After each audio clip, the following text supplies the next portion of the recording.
Samsi Jambi 2080, Rafli Wiguna 875, Ilham, Muhiki Akbar, Heldi Santosa 4141, Arfati 1823, Angguna 2092, Abdul Rohim 490, Dwi Arizal, Ruslin GA 7986, Pikachu 9619, serta semua penggemar alur cerita Donghua yang selalu stay tapi tidak berkomentar, dimanapun kalian berada. Bang Panjul doakan, agar kita semua selalu diberikan kesehatan, dan dicukupkan rejeki serta dimudahkan segala urusannya. Yang mana pada pembahasan kali ini, Bang Panjul akan kembali membawakan spoiler, atau bocoran Donghua Swallowed Star, part 222, yang dipenuhi dengan adegan pertempuran epik. Tapi sebelum masuk ke pembahasannya, Bang Panjul ucapkan terima kasih atas dukungan dari teman-teman semua, yang selalu stay dan tongkrongin alur cerita di channel ini. Dan biar nggak kelamaan openingnya, segera siapkan headset kopi dan cemilan, serta carilah posisi rebahan yang paling nyaman, dan yuk, mari sama-sama kita sebutkan kata kuncinya. 3, 2, 1, gaskan.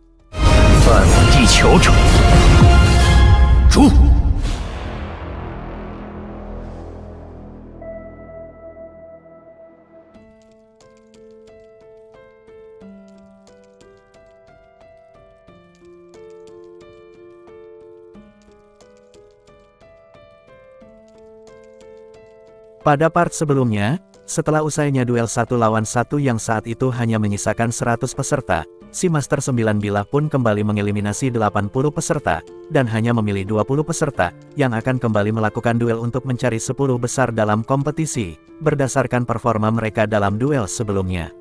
Yang dimana saat itu, peserta yang terpilih adalah si Dewa Kematian Bolan, Gusi Luo, Ai Chen, Wuka si Pangeran dari planet Manka, Pedang Kematian Yi Feng, Jia Leixi, Rongjun, Qian Sui, Tao si Kapak Darah dan juga Luo Feng, serta beberapa peserta yang tidak disebutkan namanya. Saat itu, setelah nama dari 20 peserta tadi disebutkan, tampak raut kekecewaan dari 80 peserta yang tidak terpilih, yang saat itu melangkah ke tribun penonton.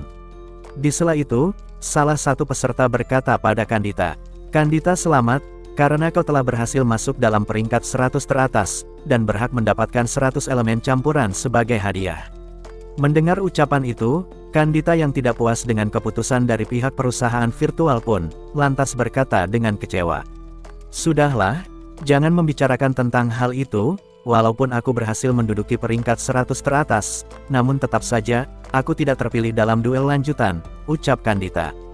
Mendengar ucapan itu, salah satu peserta yang sebelumnya dikalahkan oleh Kandita pun berkata, "Kandita, kau jangan memasang ekspresi kesal seperti itu, karena akibat kekalahan saat melawanmu, aku bahkan tidak berhasil untuk menduduki peringkat 100 teratas sepertimu," ucap peserta tersebut.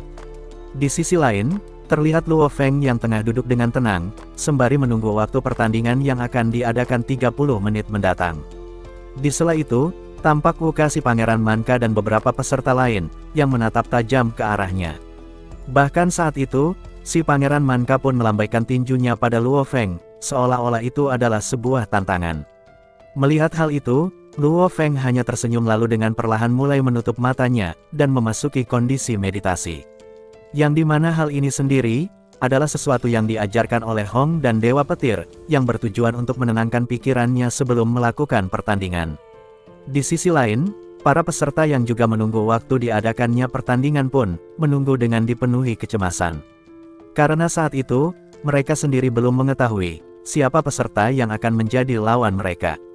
Dan satu-satunya hal yang membuat mereka cemas, kalau dalam pertandingan nanti, lawan yang akan mereka hadapi adalah Dewa Kematian Bolan. Singkat cerita, saat waktu istirahat yang diberikan oleh pihak penyelenggara turnamen telah usai, tiba-tiba, para peserta yang akan melakukan duel pun segera diteleportasikan ke dalam arena yang mengambang di tengah alun-alun. Dan alangkah kagetnya seorang peserta yang dijuluki Tao si Kapak Darah, saat mengetahui, bahwa lawan yang akan ia hadapi adalah si Dewa Kematian Bolan. Melihat hal itu, seketika, terjadi diskusi di antara para peserta yang menonton di alun-alun. "Berakhir, kali ini Tao si Kapak Darah benar-benar berakhir," ucap salah satu peserta, sembari melihat ke arah Tao si Kapak Darah, yang saat itu mencengkram erat kapak besar di tangannya. Di sela diskusi itu, terdengar salah satu peserta ikut berkata, "Ya benar, karena bagaimanapun, Dewa Kematian Bolan adalah seorang jenius mutlak. Bahkan karena dirinya, pihak perusahaan virtual sampai menambahkan satu tiket tambahan untuk memasuki wilayah semesta primitif.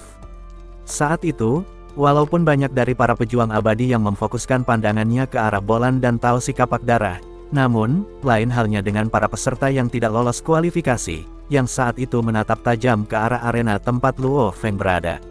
Yang dimana saat itu, lawan yang akan dihadapi Luo Feng adalah Jia Leixi. Di sela itu, salah satu penonton pun tertawa sembari berkata, "Selesai, kali ini sepak terjang Luo Feng telah sepenuhnya selesai." Karena selain Dewa Kematian Bolan, masih ada Jia Leixi yang telah dinyatakan sebagai jenius mutlak. Yang bahkan dalam pertandingan sebelumnya, ia dapat membunuh musuhnya tanpa bergerak sedikit pun, dan si Luo Feng ini malah bertemu dengannya, ucap si penonton. Ya benar yang kau katakan, karena dari sekian banyak pembaca roh yang mengikuti kompetisi, Jia Leixi adalah satu-satunya pembaca roh yang berlatih dan mengambil jalur hipnotisme. Sedangkan Luo Feng, ia adalah seorang pembaca roh tipe pengendali. Dan menurut informasi yang pernah ku dengar, selain dapat menggunakan teknik hipnotis, Jia Leixi juga memiliki senjata roh yang sama sekali belum pernah ia gunakan dalam kompetisi ini. Yang jika senjata roh ini dikombinasikan dengan kemampuan hipnotisnya, maka sudah pasti, kali ini Luo Feng akan benar-benar berakhir, ucap salah satu peserta. Mendengar diskusi itu, Windmill yang telah tereliminasi dalam pertandingan sebelumnya pun berkata, "Sepertinya kalian terlalu meremehkan Luo Feng, selain sebagai salah satu peserta yang pernah berhadapan langsung dengannya, aku pun telah banyak menonton cuplikan pertarungannya. Yang dimana dalam tiap pertarungan itu, tak peduli seberapa kuatnya musuh yang ia hadapi, Luo Feng sama sekali tidak merasa gugup dan takut. Bahkan, pandangan matanya pun tampak sangat dingin, seolah-olah pertempuran itu tidak mempengaruhi kondisi mentalnya," ucap Windmill. Mendengar ucapan itu, para peserta yang menonton pertandingan pun hanya bisa terdiam. Di sisi lain di dalam arena, tampak Luo Feng yang berdiri di atas senjata roh Black Cloud Shuttle miliknya, dan memandang ke arah Jia Leixi, yang saat itu berdiri di atas sebuah senjata roh berbentuk cakram berwarna hitam, sembari berkata dengan sombong, "Luo Feng, walaupun sebelumnya keberuntunganmu sangatlah bagus, dan dapat lolos dengan peringkat 3 teratas dalam kompetisi di dalam menara pelatihan, namun kali ini, kau benar-benar sial karena harus bertemu denganku," ucap Jia Leixi, yang tanpa aba-aba sedikit pun, langsung menyerang kesadaran Luo Feng menggunakan teknik hipnotis miliknya. Di sisi lain, tampak serangan hipnotis yang dilepaskan oleh Jia Leixi, telah sepenuhnya menyerang kesadaran Luo Feng, hingga menyebabkan Luo Feng berhalusinasi, dan melihat kembali kejadian tragis saat insiden binatang bertanduk emas. Yang dimana saat itu, selain si Golden Hornet Behemoth, terdapat dua binatang luar angkasa lainnya, yang dengan ganas memuntahkan larva panas ke arah gedung-gedung pencakar langit. Yang dimana serangan-serangan itu, membuat gedung-gedung pencakar langit itu seketika roboh, disertai teriakan histeris dari penduduk bumi yang berlarian tanpa arah. Sesaat setelahnya, Luo Feng kembali diperlihatkan dengan kecelakaan yang dialami oleh Dewa Petir, tepatnya saat si Golden Hornet Behemoth memotong tubuh saudara angkatnya itu. Sementara Jia Leixi merasa bahwa kesadaran Luo Feng telah berada dalam kendalinya, ia pun segera mengayunkan tangannya, dan tiba-tiba, cakram hitam yang berada di bawah kakinya, seketika melesat cepat ke arah Luo Feng. Di sisi lain, energi tak berbentuk yang terus menyerang ke dalam kesadaran Luo Feng, tiba-tiba menabrak sebuah menara yang terbentuk dari energi roh. Yang dimana saat dua energi itu saling berbenturan, seketika, energi roh yang dilepaskan oleh Jia Leixi langsung memudar, diikuti Luo Feng yang kembali sadar. Karena faktanya, menara yang berada di dalam inti kesadaran Luo Feng, adalah teknik menara kekosongan, yang merupakan teknik untuk memblokir serangan roh. Saat itu, Luo Feng yang telah sadar pun langsung mengerutkan keningnya, saat melihat cakram yang telah mendekatinya, dan dengan cepat melepaskan banyak perisai. Namun, karena efek benturan dari serangan yang sudah terlampau dekat, membuat beberapa perisai yang dilepaskan oleh Luo Feng seketika terpental. Sedangkan senjata roh yang dilepaskan oleh Jia Leixi, tampak sedikit merobek baju besi yang digunakan oleh Luo Feng, hingga menyebabkan darah segar bercucuran dari lengannya. Namun di saat yang sama, Luo Feng yang berhasil menghindari serangan itu, segera melepaskan 6 bilah persenjataan Nansen, yang dengan cepat melesat ke arah Jia Leixi. Melihat hal itu, Jia Leixi yang saat itu hanya menggunakan jubah hitam, Ia pun terkejut, dan segera merilis armor pertempuran berwarna emas, yang dengan cepat menutupi seluruh tubuhnya. Namun sayang, di bawah serangan senjata dewa yang dilepaskan oleh Luo Feng, armor yang dilepaskan oleh Jia Laixi seolah tak berarti, saat 6 bilah emas setipis sayap jangkrik itu menembus baju besi dan mencabik-cabik tubuhnya, diikuti dengan terdengarnya pemberitahuan, yang saat itu mengumumkan tentang kemenangan Luo Feng. Mendengar pengumuman tersebut, seketika si Master 9 Pedang beserta 1008 makhluk abadi yang saat itu mengabaikan pertempuran Luo Feng, dan lebih fokus untuk menyaksikan pertandingan Bolan dan Tao si kapak darah, seketika tercengang. Apa? Bagaimana bocah bernama Luo Feng ini bisa mengalahkan Jia Laixi? Ucap para pejuang abadi, yang tidak menyaksikan pertandingan yang dilakukan oleh Luo Feng. Karena faktanya, sebelum pertandingan itu dimulai, para pejuang abadi ini telah berasumsi, bahwa kemenangan itu akan diraih oleh Jia Laixi. Karena selain Dewa Kematian Bolan, tak ada satupun peserta yang bisa menandingi Jia Laixi, pikir para pejuang abadi. Ditambah lagi dengan waktu pertandingan yang terbilang singkat, karena saat itu, Luo Feng adalah peserta pertama yang berhasil menyelesaikan pertandingan. Sementara Bolan dan para peserta lainnya, masih terlibat dalam duel sengit. Saat itu, karena penasaran dengan cara Luo Feng mengalahkan Jia Laixi, para pejuang abadi pun segera memutar siaran ulang pertandingan itu. Di sisi lain, para peserta yang menonton dan melihat kekalahan yang dialami Jia Laixi, mereka pun terkejut. Luo Feng, kekuatan orang ini benar-benar di luar perkiraan, bahkan Jia Laixi yang dalam pertandingan sebelumnya tidak pernah menggunakan senjata roh miliknya dan dapat menjatuhkan semua lawannya, malah dengan mudah dikalahkan oleh Luo Feng, ucap salah satu peserta. Mendengar ucapan itu, penonton lainnya pun berkata, kali ini Jia Laixi benar-benar menggunakan senjata roh miliknya, dengan demikian sudah sangat jelas, bahwa Jia Laixi sendiri, tidak menganggap enteng peserta bernama Luo Feng ini, ucap salah satu penonton. Di sela diskusi itu Win Mil pun berkata, bukankah sebelumnya sudah aku katakan, kawanku yang bernama Luo Feng itu tidaklah sesederhana yang kalian pikirkan, ucap Win Mil lalu berlalu pergi.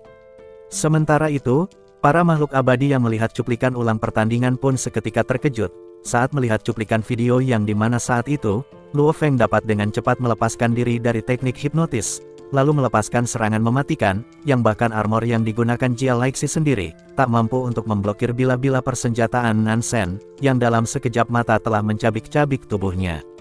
Di sela para makhluk abadi yang dengan serius menyaksikan pertandingan itu, tiba-tiba, salah satu makhluk abadi berkata dengan suara keras. Kemampuan yang dimiliki bocah bernama Luo Feng ini benar-benar terlalu menakutkan, dan dia bahkan dapat dengan cepat tersadar dari hipnotis yang digunakan Jia Laixi padanya, ucap si pejuang abadi. Di sisi lain, tampak Jia Laixi yang telah berada di alun-alun pun ikut terkejut, saat melihat cuplikan ulang pertandingan. Bagaimana mungkin dia bisa mematahkan teknik Dewa Kebingungan yang telah lama aku latih? Bahkan sebelumnya, pemimpin negaraku juga telah berkata padaku, bahwa hanya Dewa Kematian Bolan sajalah yang tidak akan terpengaruh oleh teknik hipnotisku. Tapi Luo Feng ini, bahkan sebelum senjata rohku merobek tubuhnya, dia bisa dengan cepat keluar dari mimpi yang telah aku buat. Bagaimana bisa seperti ini? Gumam Jia Laixi yang tak mengetahui, bahwa Luo Feng memiliki sebuah teknik yang disebut menara kekosongan. Yang dimana teknik ini sendiri, adalah teknik yang dikhususkan untuk memblokir serangan roh yang menargetkan kesadarannya. Singkat cerita, duel yang dilakukan 20 peserta teratas pun telah usai, dan hanya menyisakan 10 peserta termasuk si Dewa Kematian Bolan, Qian Sui, Luo Feng, Jiang Mo, Lancelot, Wu Ka, Ai Chen, Long Yun, Aopa dan Rong Jun, yang akan kembali melakukan pertarungan. Saat itu, para peserta yang telah memenangkan duel pun tampak tercengang, saat mengetahui hasil dari pertandingan Luo Feng yang berhasil mengalahkan Jia Laixi. Karena faktanya, beberapa peserta yang lolos itu, memiliki kecemasan yang mendalam jika harus bertemu dengan Jia Laixi di dalam arena. Dan saat mengetahui fakta bahwa Luo Feng telah berhasil mengalahkan peserta yang mereka takuti, para peserta itu pun memandang ke arah Luo Feng dengan ekspresi yang diselimuti ketakutan. Tapi tunggu guys, kok bisa ada Lancelot si pria melambai dalam daftar nama peserta ini? Apakah Monton sengaja memasukkan daftar nama ini? Ataukah memang pihak studio Tencent sudah bekerja sama dengan pihak Mobile Legends? Tapi sudahlah, suka-suka mereka, karena pembahasan pun akan kembali kita lanjutkan. Saat itu, sebelum pertandingan kembali dilanjutkan, para peserta pun kembali diberikan waktu 30 menit untuk beristirahat, diikuti munculnya daftar nama dari masing-masing lawan yang harus mereka hadapi. Yang dimana dalam daftar saat itu, Luo Feng akan berhadapan dengan Long Yun, Qian Sui melawan Aopa, Jiang Mo melawan Ai Chen, Lancelot melawan Wuka, dan Rong Jun. Dia harus menghadapi sang top skor dalam kompetisi ini, siapa lagi kalau bukan si Dewa Kematian Bolan. Mengetahui lawan yang akan dihadapi Rong Jun, Luo Feng pun memandang ke arahnya sembari bergumam. Sungguh sangat buruk, walaupun Rong Jun memiliki kekuatan yang sangat menakutkan, namun lawannya adalah Bolan, gumam Luo Feng sembari menggelengkan kepala. Di sela ekspresi itu, tiba-tiba Rong Jun menggunakan energi genetiknya untuk berkomunikasi dengan Luo Feng, dan apa yang dikatakan Rong Jun saat itu, membuat Luo Feng tampak terkejut. Nah, kira-kira apa ya yang dikatakan Rong Jun, hingga dapat mengejutkan Luo Feng? Apakah itu daftar situs gacor bagi para penggemar si Dewa Zeus, ataukah bocoran nomor togel yang akan keluar nanti? Tapi sudahlah, karena apapun itu, akan Bang Panjul paparkan dalam pembahasan spoiler part 223. Akhir kata, Panjul di sini pamit, dan see you next video.